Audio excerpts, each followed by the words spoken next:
师傅啊，你别把我堵住了，我要出门了。我没把你谁堵住啊？哎，但我现在出不去，你看后面都这么多车子呢。我进来5分钟，你跟我说上海是哪个位置？进来5分钟买瓶水要收钱的，很正常。时间他要收钱。你如果不说话，不要紧，你打110报警，然后你先把路让出来，后面路这样子呢，好吧？那你别走呀，什么去让走？没有人让你走。打我走，我也不想走。你把钱付就走就可以了。没事情，你就付点钱啊，没事情好。停车费这么应该交的了，哥们。来，哎，警察过来了。什么情况呢？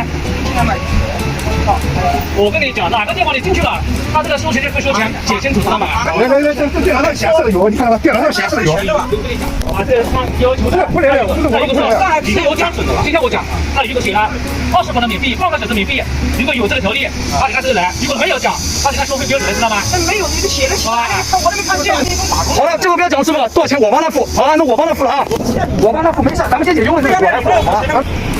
那我帮他付掉了，好啊，我帮他付掉，我自己后面车子也付，你不要找，你不要找，我后面还有一步了，好吧，2步10块对吧？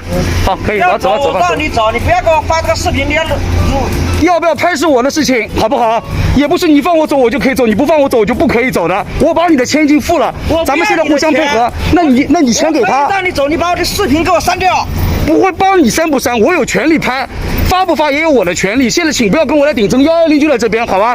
请讲道理，很多人了。好了，大哥付掉了啊，大哥把钱付掉了啊，想通了哎，咱们出来这么热的天，对吧？这么热，那我露脸，这么热的天。都不容易的，好吧？40几度的天气了，大家忍一刻风平浪静，退一步海阔天空，好吧？先进来5分钟付钱的。